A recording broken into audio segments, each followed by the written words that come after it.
ایک شخص تھلہ سری سے مین سڑک پہ آتا ہے.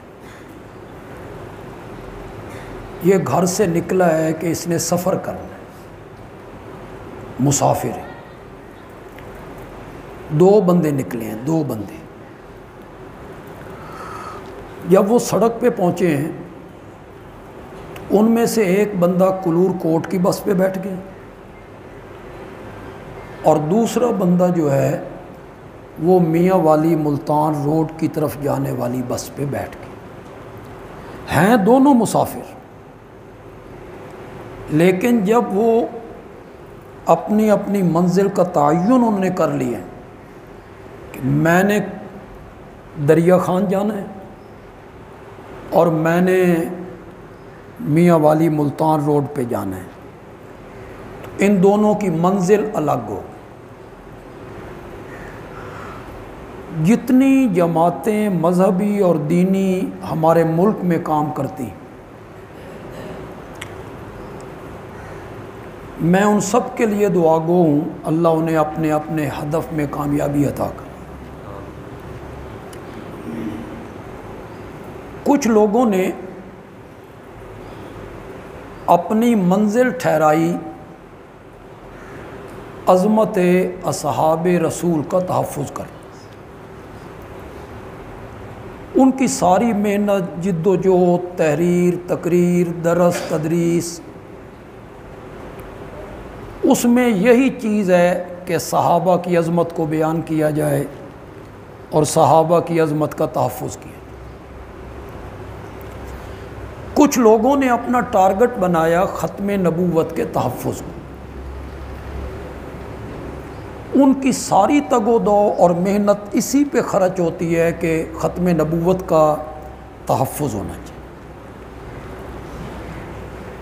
کچھ لوگوں نے اپنا ہدف ٹھہرایا اعمال کی اصلاح کرنا. ان کی ساری محنت اسی پہ ہوتی ہے کہ عمل اچھے ہو جائیں, مسلمان اچھے بن جائیں.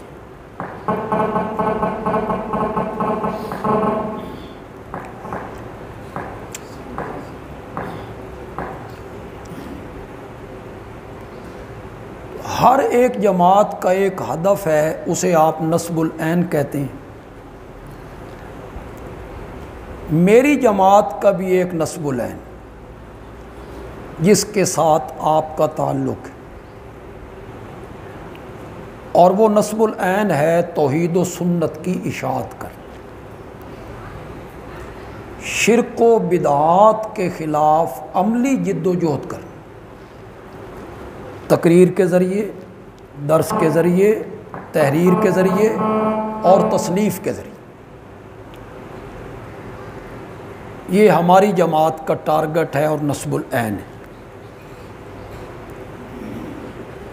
میری جماعت کا جو نصب العین ہے جس کے ساتھ آپ کا تعلق ہے, یہ تمام جماعتوں کے نصب العین سے اعلیٰ ہے, اسے عظمت حاصل ہے. تمام جماعتوں کے نصب العین سے میری جماعت کا نصب العین افضل ہے, اعلیٰ ہے, بہتر ہے. لہٰذا مجھے یہ حق پہنچتا ہے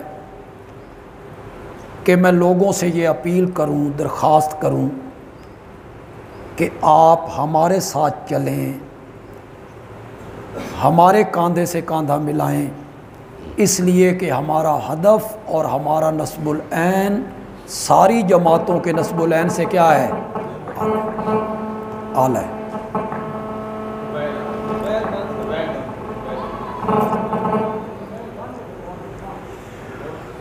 چلو آپ توجہ کریں, میری طرف توجہ رکھیں.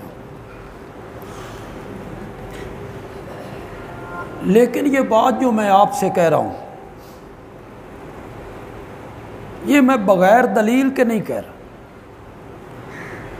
کہ چونکہ میرا اشاعت و توحید سے تعلق ہے تو میں اس جذبات میں آ کے کہہ رہا ہوں کہ میرا نصب العین اعلیٰ ہے, میرا ہدف اعلیٰ ہے, میری منزل خوبصورت ہے, آپ میرے ساتھ چلیں.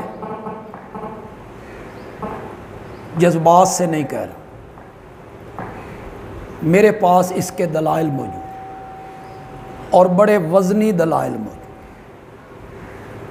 اللہ نے اس گئے گزرے دور میں مجھے اور آپ کو اور میری جماعت کے خطباء کو، علماء کو اس محاذ پہ کھڑا کیا ہے جس محاذ پہ اللہ کبھی اپنے نبیوں کو کھڑا کیا کرتا۔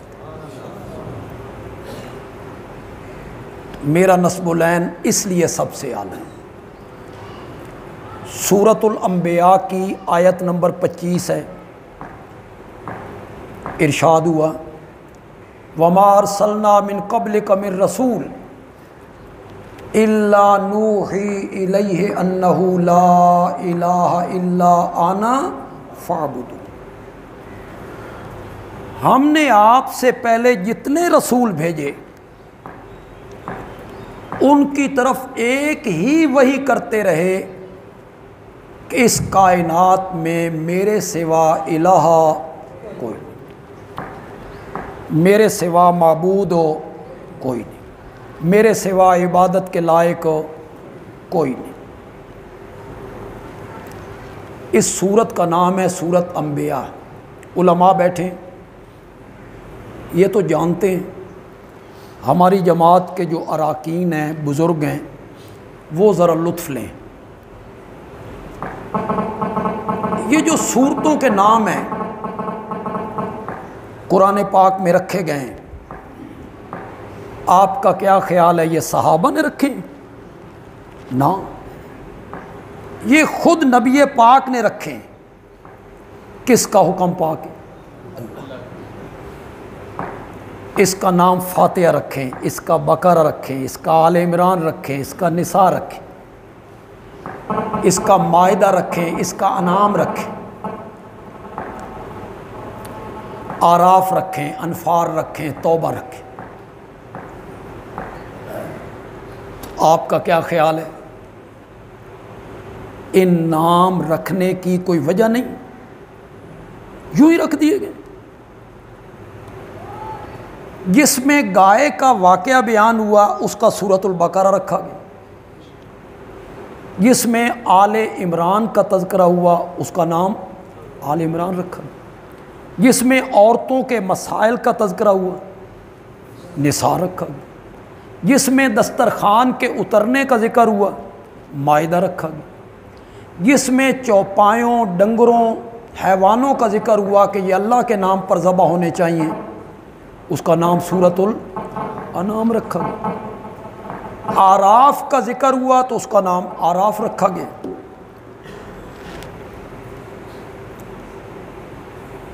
مال غنیمت کا ذکر ہوا تو اس کا نام انفال رکھا گیا۔ شہد کی مکھی کا ذکر ہوا سورۃ نحل رکھا گیا۔ ایک چیونٹی کا تذکرہ ہوا تو اس کا نام نمل رکھا گیا۔ اس سورت کا نام سورت انبیاء کیوں رکھا گیا؟ کیا اس میں سارے انبیاء کا تذکرہ ہے؟ کیا اس میں سارے انبیاء کا ذکر ہے؟ ہرگز نہیں۔ تو پھر کیوں رکھا گیا؟ اس سورت کا نام نبیوں والی سورت اس لیے رکھا گیا، اللہ نے اس سورت کی آیت نمبر 25 میں اس مسئلے کو بیان کیا جس مسئلے پر سارے نبی کیا تھے؟ متفق تھے۔ سارے نبیوں کی وہ دعوت تھی، سارے انبیاء متفق تھے۔ آپ جتنے احباب یہاں بیٹھے، ہمارے پاکستان میں ختم نبوت کے مسئلے نے کیوں اہمیت اختیار کی؟ کتنی اہمیت اختیار کر گیا ختم نبوت کا مسئلہ؟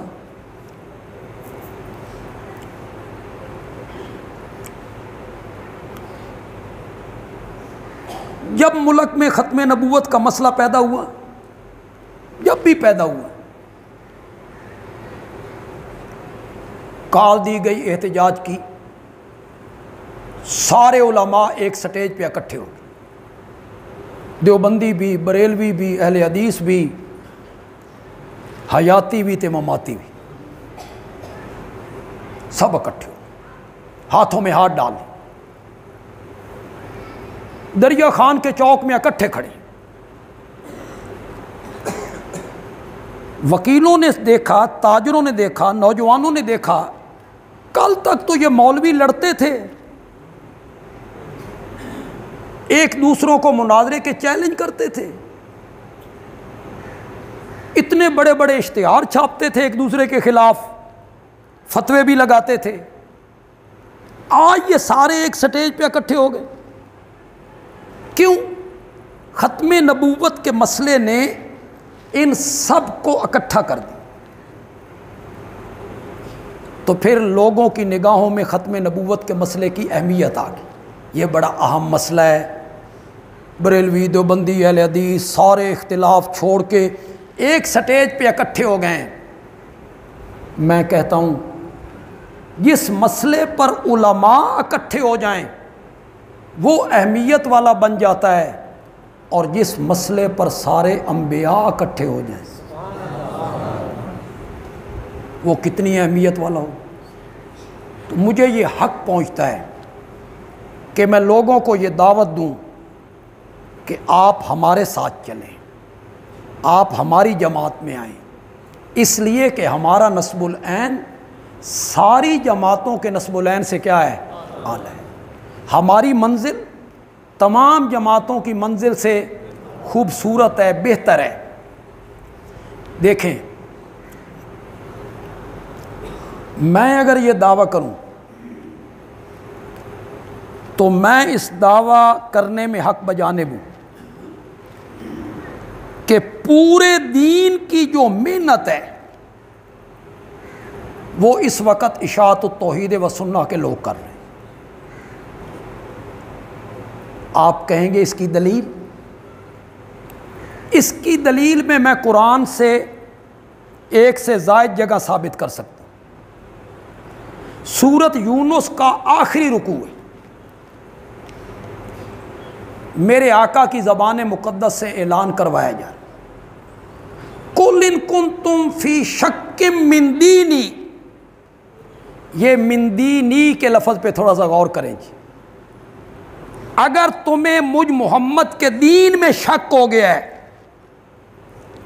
کہ میرا دین کیا ہے، تو آؤ میں تمہیں بتاؤں میرا دین کیا ہے۔ میری ختم نبوت کی حفاظت کرو، نہیں کہا۔ میرے صحابہ کی عظمت کو بیان کرو، نہیں کہا۔ اعمال کی اصلاح کے لیے کوشش کرو، نہیں کہا۔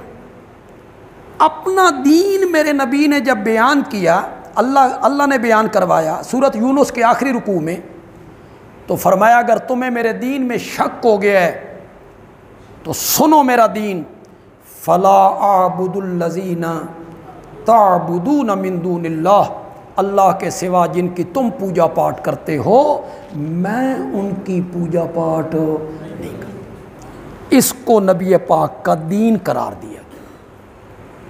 علماء بیٹھے، میں اس پر کتنی روشنی ڈالتا چلا جاؤں۔ حضرت یوسف علیہ السلام کہتے ہیں ان الحکم الا للہ،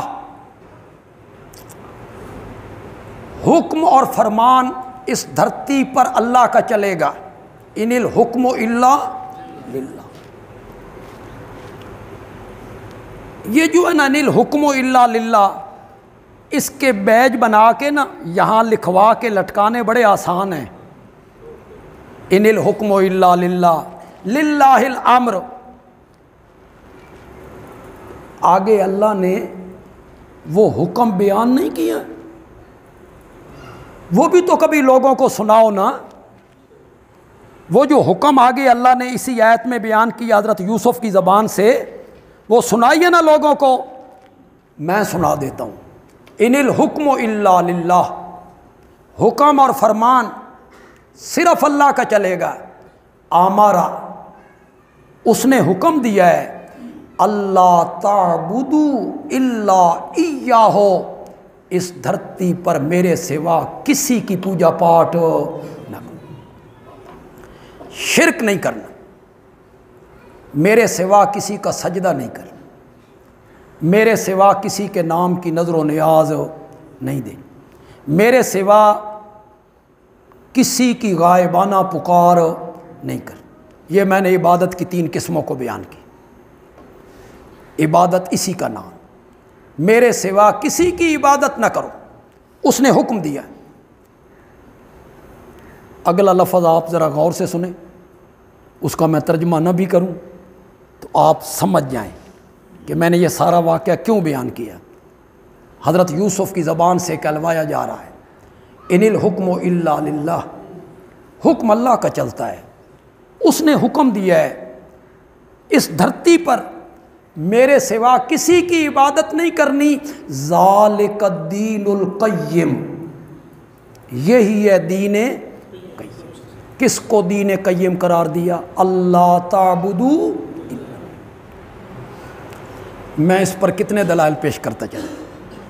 قل یا ایھا الکافرون لا اعبد ما تعبدون، اے کافرو میں ان کی عبادت نہیں کرتا جن کی تم عبادت کرتے ہو، اور میں آئندہ بھی ان کی عبادت نہیں کروں گا جن کی اللہ کے سوا تم عبادت کرتے ہو.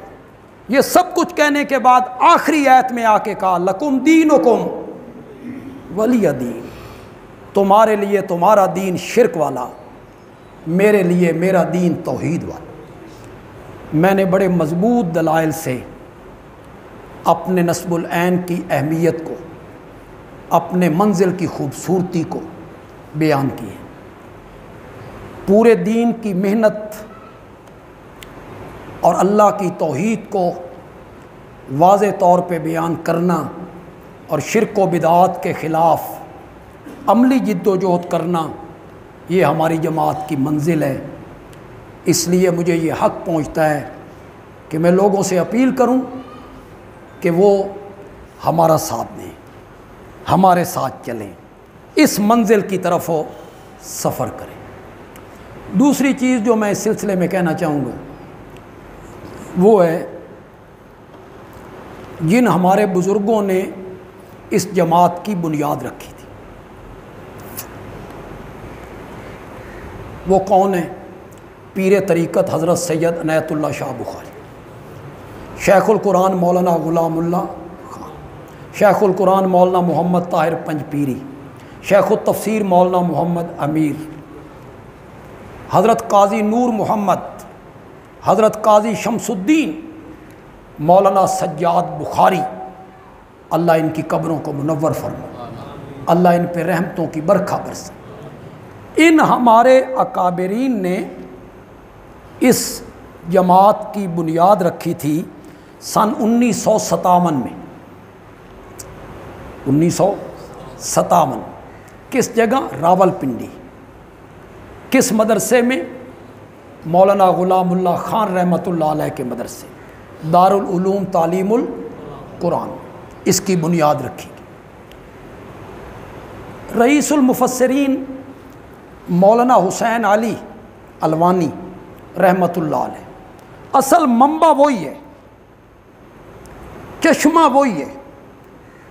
ان تمام ہمارے اکابرین نے وہیں سے پانی پیے، وہیں سے فیض حاصل کیے.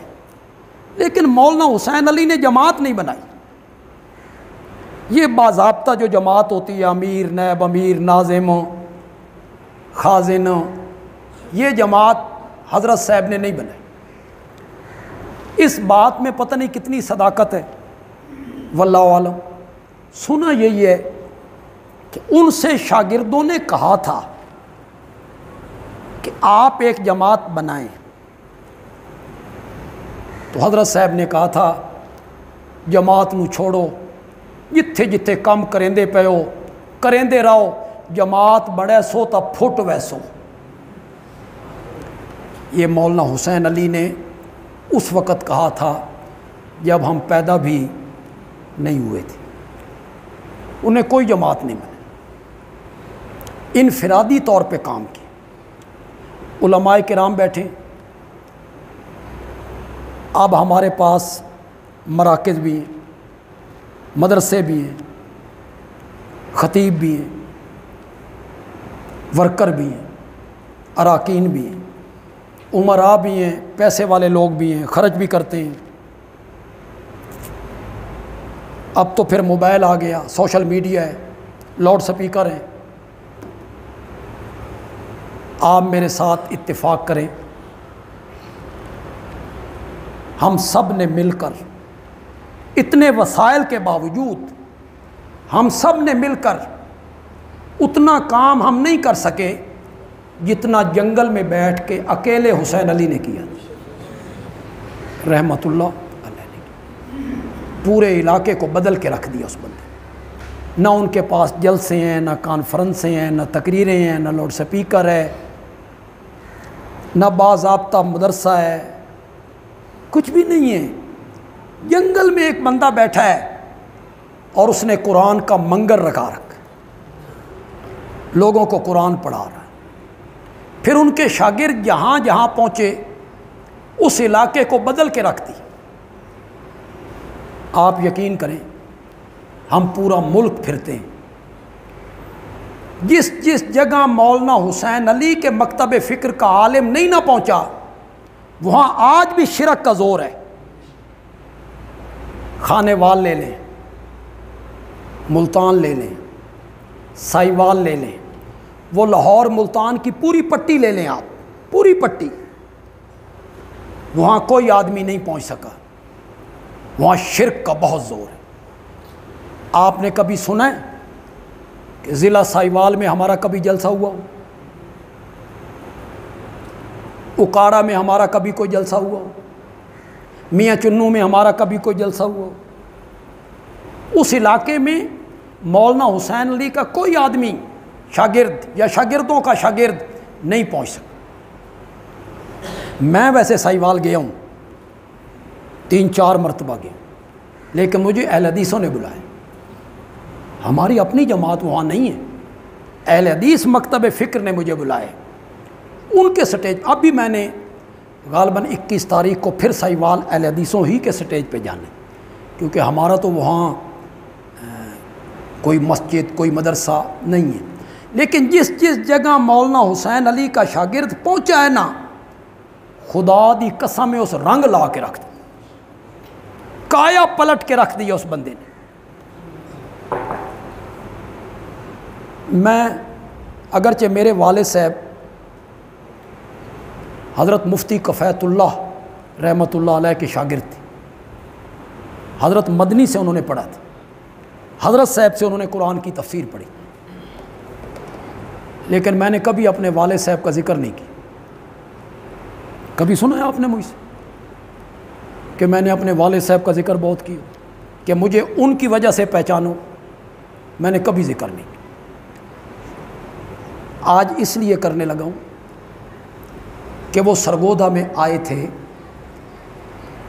تو اشاعت و توحید و سنہ کا صرف ایک گھرانہ تھا، ایک گھر. وہی گھرانہ میرے والد صاحب کو لانے والا تھا. آج بھی وہ ہیں، ان کے بچے آج بھی ہیں، صرف ایک گھرانہ، کوئی بندہ اشاعت و توحید کا نہیں تھا. میرے والد صاحب کی تنخواہ مقرر ہوئی اس زمانے میں 50 روپے. یہ سن 1956-57 کی بات. ایک جگہ پہ کرائے پہ مکان لیا گیا، مکان کا کرایہ تھا 55 روپے، تنخواہ 50 روپے اور کرایہ 55.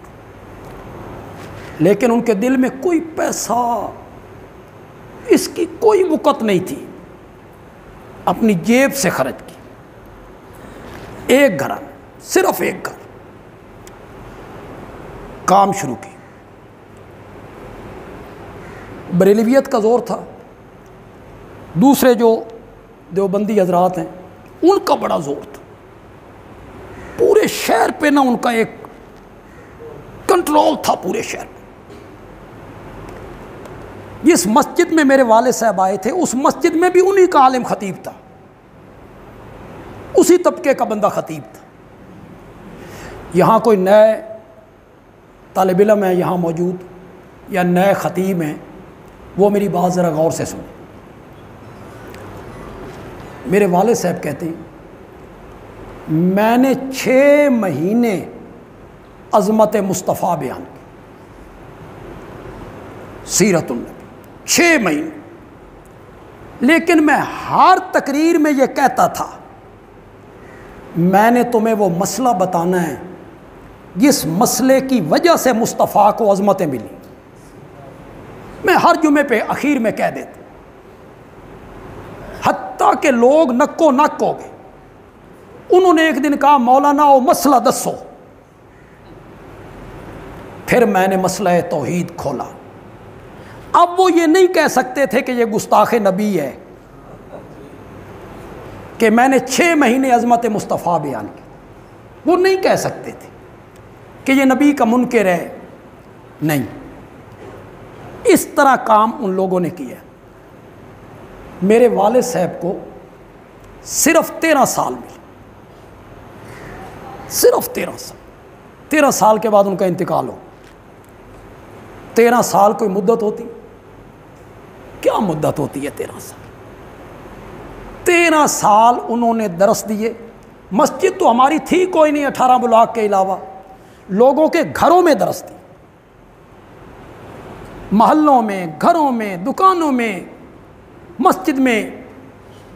13 سال کے بعد جب اس دنیا کو چھوڑا تو سرگودا شہر کا آدھا حصہ انہوں نے پاٹ کے اشاعت و توحید کے ساتھ لگا دیا. تو جو ہمارے اکابر تھے انہوں نے بڑی محنتیں کی. ہمیں ناز ہے اللہ نے ہمیں اس جماعت کے ساتھ منسلک کیا جس جماعت کے بانی لوگ بڑے کھرے اور مخلص لوگ تھے. ان میں کوئی پیسے کا لالچ نہیں تھا، کوئی شہرت کا شیبہ تک ان میں نہیں تھا. حضرت شیخ القرآن مولانا غلام اللہ خان رحمۃ اللہ فرماتے ہیں مجھے خیبر پختونخوا کے علاقے میں ایک بندے نے بلایا. میں اس کے گاؤں میں پہنچا، وہ مجھے گھر لے گیا. وہ کسی معمولی سی قومیت کے ساتھ تعلق رکھتا تھا. تو روتا ہوا میرے پاس آیا اور آ کے کہنے لگا مولانا میں نے آپ کو بلا تو لیا ہے لیکن شہر کے لوگ تقریر نہیں کرنے، یہ وہابی گستاخ سننے نہیں چاہتے. وہ تو حضرت شیخ کہتے ہیں میں نے کہا تو سن سے نا. میں نے کہا میں تو سنوں گا. فرمایا چھت پہ 2 چارپائیاں ڈال. چارپائیاں ڈال دی. حضرت شیخ کہتے ہیں میں نے تقریر شروع کر. اب ارد گرد کے جو مکان تھے، چھتیں تھے، ان پہ لوگ آ گئے.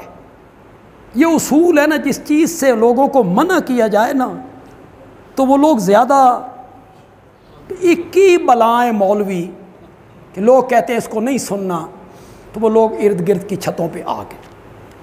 شیخ کہتے ہیں میں نے 3 گھنٹے اللہ کی توحید بیان.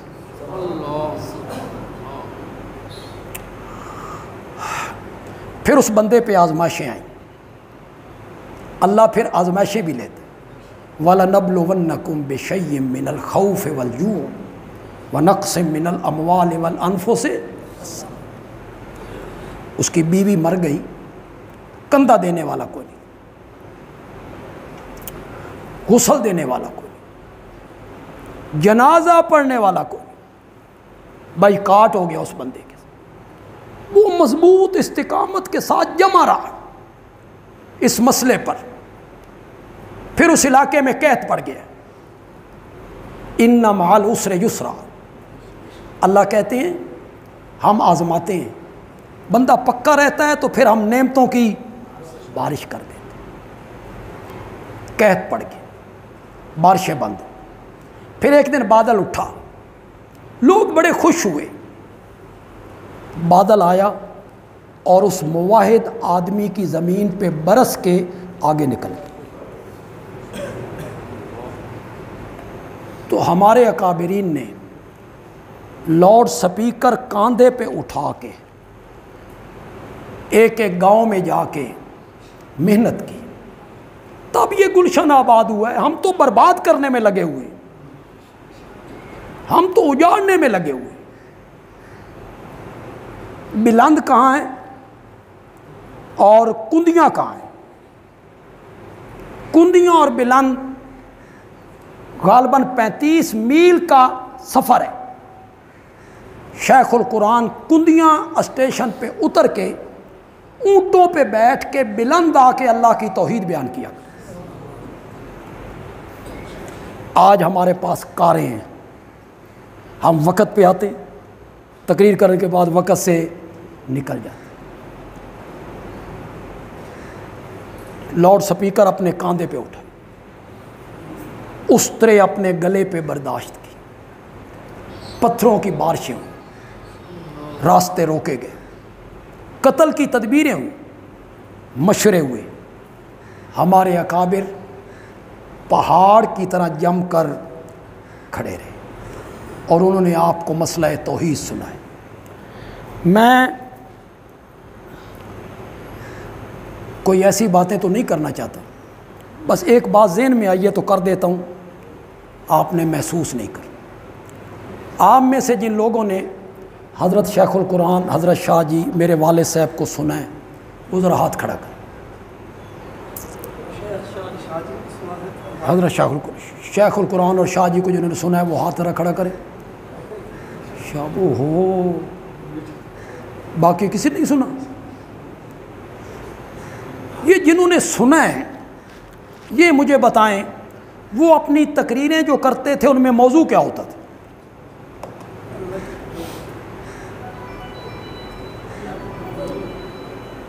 پکارو تو صرف کس کو پکارو؟ اس لیے کہ سننے والا وہ ہے۔ اس ضمن میں وہ عدم سماع بیان کرتے کہ جن کو تم پکارتے ہو وہ تمہاری پکاروں کو سننا نہیں سکتے۔ اس میں وہ مسئلہ سماع موتا بیان کر کہ مردے جو ہیں وہ دنیا والوں کا سلام پیغام پکار سننا نہیں سکتے۔ پھر وہ مسئلہ بیان کرتے تھے علم غیب، حاضر ناظر، مختار کل، نور بشر، یہ جو بنیادی مسائل ہیں ان کو وہ بیان کرتے تھے۔ تو میں نے آپ کا بہت زیادہ وقت لیا، آپ بڑی محبت کے ساتھ تشریف لائے، اجلاس تو جلسہ عام بن گئی۔ جلسے میں ہم لوگوں کے پاس جاتے ہیں تو اتنے بندے اکٹھے نہیں ہوتے جتنے بندے یہاں اکٹھے ہوئے۔ یہاں پتہ نہیں حضرت شیخ کے اور شاگرد کوئی موجود ہیں یا نہیں۔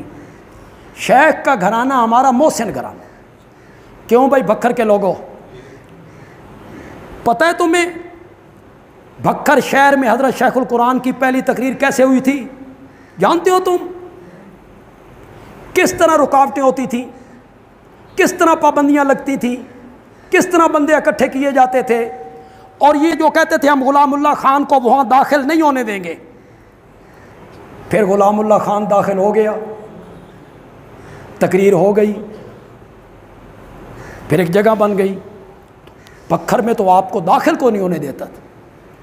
شیخ القرآن آئے تھے آپ کے علاقے میں، حضرت شیخ القرآن کی کتنی محنت، کتنی کوشش، کس طرح وہ پہنچتے تھے۔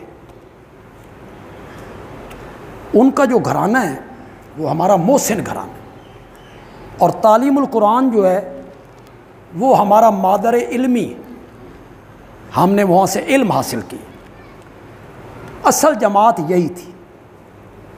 میں کوئی تنقید نہیں کرنا چاہتا، نہ میں اس محفل کو، اس کی جو خوشی ہے اور بہار ہے اس کو میں خزاں میں بدلنا چاہتا ہوں۔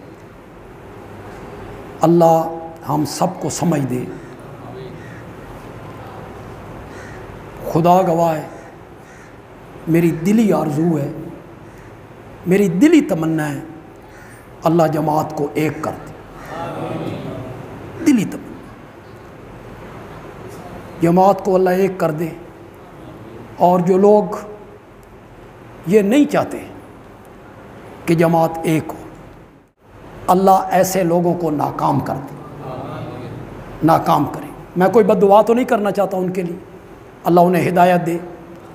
اور آپ کی بھی دلی دعا ہے کہ اللہ تعالیٰ اتحاد، اتفاق، یکجہتی، یگانگت، بھائی چارہ، مصالحت اللہ اس کی فضائیں پیدا فرما۔ اب یہ نئی باڈی جو ضلع بکر کی آج تشکیل پائے گی، یہ آپ کی تحصیلوں میں بھی آئیں گی، یہ آپ کی تحصیلوں میں بھی آئیں گی۔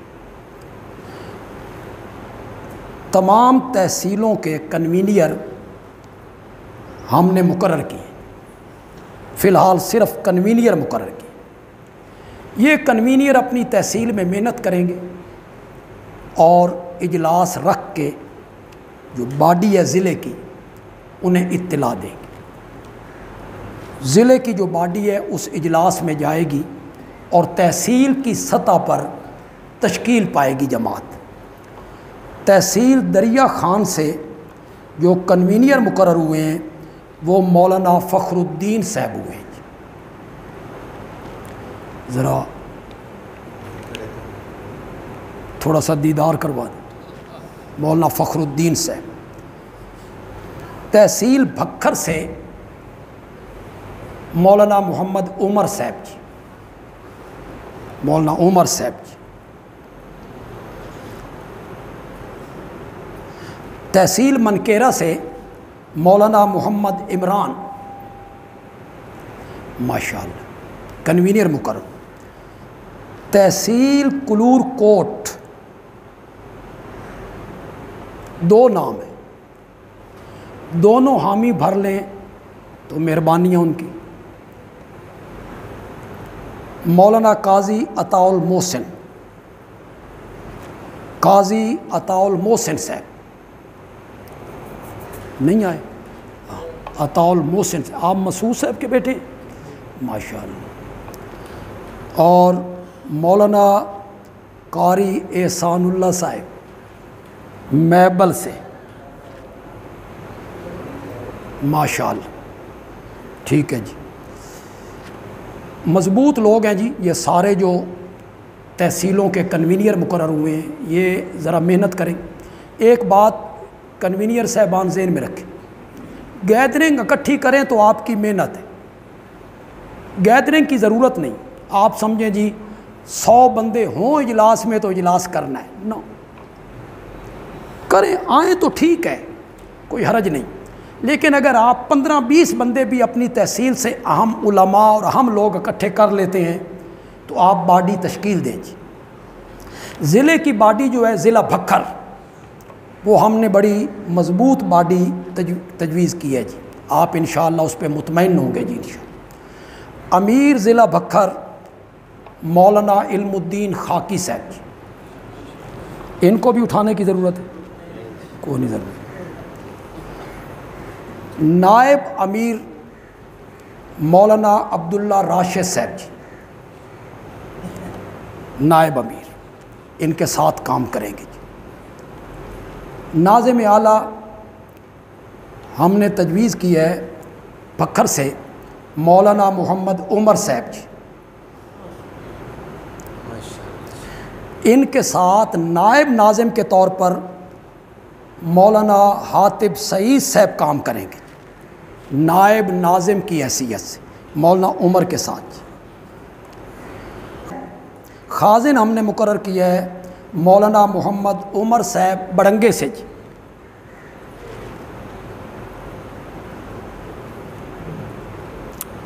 اور ناظم نشر و اشاعت ہم نے مقرر کیے ہیں مولانا عبد المالک صاحب جی،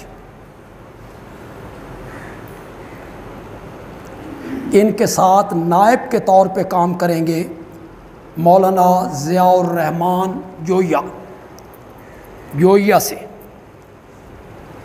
ہیں جی، تو سرپرست نہیں مولانا الحق صاحب دا۔ یہ ضلع بکر کی باڈی ہے، ابھی ایک نائب امیر منتخب ہوں گے جی، اور اس باڈی کی جو سرپرستی ہے، سرپرست وہ حکیم عبد الحق صاحب بڑنگا سے جی، وہ اس باڈی کے سرپرست ہوں گے جی۔ آپ دعا بھی کریں اللہ ان احباب کو کام کرنے کی توفیق دے۔